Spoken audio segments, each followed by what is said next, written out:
سنا رہا ہوں لیکن بہت ہی دلدوز قصہ تھا. میں نے سنا کہ ایک 9th کلاس کی کوئی بچی تھی, اس کے گھر میں اس سے اچانک سے ایک تکلیف سی ہوتی ہے, تو اس کے والد محترم اسے ڈاکٹر کے پاس لے جاتے ہیں. تو جب ڈاکٹر نے اس کا چیک اپ وغیرہ کر لیا تو سڈنلی ڈاکٹر صاحب اٹھتے ہیں, پوچھتے ہیں اس کے والد محترم سے یہ کون سی کلاس میں پڑھتی بچی. تو اس کے والد صاحب بولتے ہیں 9th کلاس میں. تو ڈاکٹر صاحب نے زور سے تماچا اٹھایا اور اس کے منہ پر مارا. بولا, اس نے پوچھا ریزن اس کے پیچھے, تو بولا یار شرم نہیں آ رہی تجھے, اس سے پہلے تیری بیٹی 2 بار پریگننٹ رہی ہے اور یہ تیسری بار پریگننٹ ہے. اس طرح سے مطلب ایک قصہ سننے کو ملا کہ مطلب ہم جو بچوں کو ایک فریڈم چھوڑے ہیں, جا کے تم لوگ کچھ بھی پہنو کچھ بھی لگاؤ, لیکن تم لوگ فوکسڈ ہو جاؤ دنیا کی اس تعلیم میں. لیکن نقصانات کس طرح سے ہو رہے ہیں اور دکھ رہے ہیں ہم کو, تو یہ بہت زیادہ تکلیف دہ معاملات ہیں. تو اللہ خیر کرے ہماری. بے شک صہیب بھائی, جیسا آپ نے کہا کہ یہ جو قصہ ہے حال ہی میں نے بھی سنا تھا. بہت ہی افسوسناک قصہ تھا, اور سب سے زیادہ تو افسوس تب ہوا جب یہ معلوم ہوا کہ جو وہ بچی تھی وہ ایک ایمان والی فیملی سے جو ہے تعلق رکھتی تھی. تو دیکھیے اس چیز سے تو مجھے ایک ہی چیز میرے ذہن میں جو آ رہی ہے, جو میں آپ کو بتا سکتا ہوں, وہ یہ ہے کہ آج کے والدین کیا اپنے بچوں تک پورا پہنچ رہے ہیں. آج کے جو والدین ہیں کیا وہ اپنے بچوں کو صبح اٹھنے کے بعد شام کو سونے سے پہلے ان کے پاس جاتے ہیں, پورے دن کی کارگزاریاں لیتے ہیں کہ بیٹا آج آپ کہاں پہ تھے, آج آپ نے کیا کیا, آج آپ کہاں سے آئے ہو, کہاں پہ پڑھائی کی, کہاں سے یہ سب کیا. دیکھیے اب آپ ایک بات کرتے ہیں 9th کلاس کی بچی, اور 2 بار جو میں نے سنا تھا کہ اس 2 کا بار, مطلب وہ 7th میں ہی ہاں انوالو تو مطلب 2 بار اس کا ابارشن ہو چکا ہے.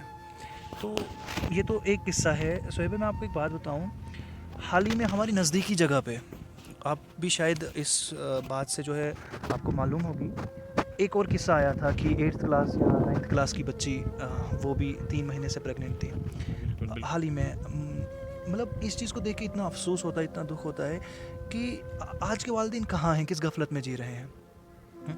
کیا ہمیں نبی کریم صلی اللہ علیہ وسلم کی وہ حدیث یاد نہیں کہ جس نبی کریم صلی اللہ علیہ وسلم نے ایک حق دیا, ایک حق بتایا کہ تمہارے بچوں پہ یہ حق ہے, تمہاری بیوی پہ یہ حق ہے, کہ ہم لوگ پیسہ کمانے میں, ہم لوگ دنیا کی مصروفیات میں اس طرح مگن ہو چکے ہیں, اس طرح گھوم چکے ہیں کہ ہمیں پتہ ہی نہیں ہے میرے گھر میں کیا ہو رہا ہے. صحیح بات ہے. اور ہم اپنے گھر والوں کو, اپنے بچوں کو, اپنی بیوی کو وقت نہیں دے پا رہے ہیں. تو مجھے نبی کریم صلی اللہ علیہ وسلم کی وہ حدیث یاد آ رہی ہے, جس حدیث میں نبی پاک صلی اللہ علیہ وسلم ایسا کہتے ہیں کہ اپنا وقت جو ہے, زیادہ سے زیادہ وقت جو ہے اپنے بیوی بچوں کو دو.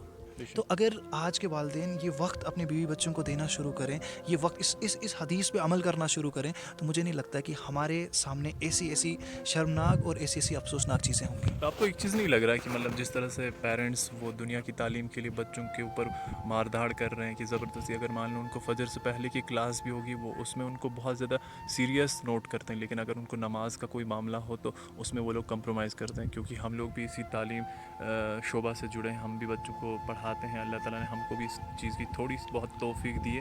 لیکن میں نے نوٹس کیا کہ پیرنٹس اس چیز میں بہت زیادہ ہٹ رہے ہیں, بہت زیادہ ہٹ رہے ہیں, اور دنیا کی تعلیم کو مطلب اس طرح سے عام کر رہے ہیں کہ جیسے قرآن نام کی کوئی چیز نہیں ہمارے معاشرے میں. دیکھیں یہ چیز بھی میں بہت اچھے سے سمجھ سکتا ہوں, کیونکہ بہت بار ہم نے آنکھوں دیکھا حال ہے, ایون آزمائی ہوئی چیزیں. ایک مثال ہی اگر لے لیں, کوئی بچہ گھر میں ہے, اگر کوئی بچہ گھر میں ہے, وہ گھر کا بڑا بچہ ہے, اور اس کے والد صاحب کی ٹرانسفر آؤٹ آف اسٹیٹ ہے, آؤٹ آف ڈسٹرکٹ ہے, اور والدہ بیٹھی ہوئی ہے, اور اگر وہ بچہ کسی دین کے کام کو سیکھنے کے لیے گھر والوں سے گھر سے باہر جانے کی جو ہے اجازت مانگتا ہے, تو اس کے گھر پہ یہ کہا جاتا ہے کہ گھر پہ کون ہے, کیا تمہیں گھر کی حالات دکھائی نہیں دے رہی. اور اگر سیم ٹائم پہ وہی بچہ ایسا کہے کہ میری سلیکشن جو ہے فلانی یونیورسٹی میں ہو چکی ہے, تو لیکن میں نہیں جا سکتا کیونکہ میرے گھر پہ کوئی نہیں, تو اس کو ایسا کہا جاتا ہے کہ گھر پہ کون سی پرابلم ہے, ہم لوگ ایڈجسٹ کر لیں گے. فحاشی والا کام ہاں, کوئی بھی. مطلب ہم لوگ ایڈجسٹ کر سکتے ہیں, ہم لوگ ایڈجسٹ کر لیں گے. تو ساتھ ہی ساتھ میں مجھے مطلب بہت افسوس سے یہ کہنا پڑ رہا ہے کہ دیکھیں, اگر ہم نبی کریم صلی اللہ علیہ وسلم کے زمانے میں جائیں, اگر اس زمانے کو دیکھیں جو ہم تک جو باتیں ان کی آئی ہیں, جب صحاباؤں کی اہلیہ سے پوچھا جاتا تھا کہ فلانی صحابہ کہاں پہ ہیں, تو ایسا کہتے تھے کہ نماز پڑھنے گئے ہیں, کچھ پتہ نہیں کب لوٹیں گے, دین کے کام کے لیے گئے ہیں, کچھ پتہ نہیں کب لوٹیں گے, اور اگر ایسا کہتے کہ بازار گئے ہیں, بس ابھی لوٹیں گے. تو بالکل اس کا ریورس جو ہے آج اس دنیا میں ہو رہا ہے. آج ہمارے سامنے بالکل ریورس ہو رہا ہے. کیا ہو رہا ہے کہ کہاں ہیں آپ کے والد صاحب، کہاں ہیں آپ کے بیٹا، کہاں ہے؟ نماز پڑھنے گئے، بس 5 منٹ میں آپ ویٹ کرو، 5 منٹ میں پہنچ رہے ہیں. تو دوسری جگہ اگر ایسا پوچھا جائے کہ کہاں ہیں، کہ بازار گئے ہیں اور کچھ پتہ نہیں کب لوٹیں گے. تو اب دیکھیے لیکن ہم ایک چیز ہے، میں آپ سے یہاں پر ایک چیز کو ایڈ کرنا چاہوں گا. اگر پیرنٹس کو کسی چیز مطلب کوئی میسیج آپ دینا چاہو گے تو مطلب کس طرح کا میسیج؟ میرے خیال سے پیرنٹس کو اگر میری طرف سے ایک رائے ہوگی کہ گھر میں قرآن کو عام کرو، بے شک قرآن کو عام کرو. اور بچوں کو دیکھو، آپ کا بچہ اگر آئنسٹائن بننا چاہتا ہے، کوئی نیوٹن بننا چاہتا ہے، دیکھو اگر اللہ ذات کی قسم اگر اس کے پاس قرآن نہیں ہوگا تو کوئی فائدہ نہیں اس کو آئنسٹائن نیوٹن بن کے. اس طرح کی تعلیم بہت ضروری ہے مسلم معاشرے میں، لیکن قرآن کو گھر پہ عام کرنا بہت ضروری ہے. دیکھیے مکتبہ فکر کا معاملہ یہاں پر چھوڑ دیجئے. جس تفسیر کو آپ پڑھتے ہیں، جس مقرر کو آپ سنتے ہیں، جس اسپیکر کو آپ سنتے ہیں، آپ انہی کو سنائیے، لیکن اپنے بچوں میں اس چیز کو عام کریے. تو اس میں آپ کی کیا رائے ہو سکتی ہے؟ دیکھیے بالکل صحیح بھائی. مطلب پیرنٹس کو کیا چاہیے؟ پیرنٹس کو جتنی توجہ سے وہ دنیائی تعلیم، یہ 60-70 سالہ کی زندگی جو ہے، جس میں یہ بھی بھروسہ نہیں کہ 20 سال سے اوپر جا سکتے ہیں نہیں صحیح جا بات سکتے ہیں. جب ہم اس چیز کے لیے اتنی محنت کر رہے ہیں، 2 لاکھ روپے، 3 لاکھ روپے، 10 لاکھ روپے، 30 لاکھ روپے ہم بچے پہ لگا رہے ہیں کہ وہ ڈاکٹر بنے، انجینئر بنے، وہ یہ چیزیں کرے. میں تو اتنا کہوں گا کہ بھائی کم سے کم قرآن کو بھی پڑھا دیجیے. بھائی کم سے کم قرآن، سیرت پاک کو پڑھائیے. آپ بتائیے کہ میرے نبی کی سیرت کیسی تھی، آپ بتائیے کہ نبی کریم صلی اللہ علیہ وسلم کی زندگی کیسی تھی. اور اگر آپ کو ایسا لگتا ہے کہ ان سب چیزوں کو ایڈ کرنے سے ہمارا بچہ جو ہے آگے نہیں جا سکتا ہے، تو اللہ کی قسم یہ آپ بالکل غلط سوچ رہے ہیں. صحیح بات. آپ دیکھیے کہ جو آج ریسرچز آئی، آپ نئی ریسرچز پڑھیے، جو نئی ریسرچز آ رہی ہیں، آپ ان ریسرچز کو دیکھیے. وہ ریسرچز 1400 سال پہلے نبی کریم صحیح صلی اللہ بات، علیہ وسلم نے جو ہے ہمیں بتائی ہوئی ہیں. وہ ریسرچز میں ایک سمپل سے ایک بات کہوں. میں پرسوں رات ایک چیز پڑھ رہا تھا. ہمارے ختنہ پہ ایک چیز پڑھ رہا تھا کہ مسلمانوں جو میل سے ان کا ختنہ کیا جاتا ہے. بھائی کیوں؟ مسلمانوں میں سے نبی کریم صلی اللہ علیہ وسلم نے اگر یہ چیز بتائی، ختنے والی بات بتائی، تو ایسا کہا جاتا ہے کیوں؟ سر میں آپ کو یہ چیز بتاؤں، جو ریسرچ دیکھیے، آج کی جو ریسرچ ہے، آج کے ڈاکٹرز جو ہیں غیر مسلموں کو اس چیز کی جو ہے ترغیب دیتے ہیں کہ آپ جی ختنہ کرائیے. کیوں کرائیے؟ کیونکہ بہت سی بیماریاں ایسی آئیں جو ختنہ کی وجہ سے جو ہیں بہت سے ہم ایسا کہیں کہ مطلب ایک کینسر پیدا ہو رہا ہے ان میں.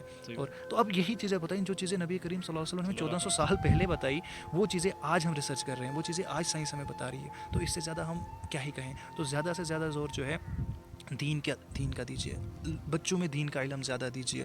اور کبھی بھی نبی کریم صلی اللہ علیہ وسلم نے اس چیز سے منع نہیں کیا کہ آپ دنیا کو مت کمائیے. دنیا کو کمائیے. ہمارا لڑکا، ہمارا بچہ جو ہے بڑی بڑی پوسٹ پہ ہونا چاہیے، سائنٹسٹ، ڈاکٹر، انجینئر ہمارا بچہ ہونا چاہیے، تاکہ وہ وہاں سے دین کو پروموٹ کرے، تاکہ وہ وہاں سے دین کو. اور وہ تبھی ہو سکتا ہے جب دنیا کے ساتھ ساتھ ہم ان کو دین کی تعلیم بھی دیں. چلو خیر، اللہ تعالیٰ ہم سب کو نیک ہدایت دے اور دین اسلام کی خدمت کی توفیق دے.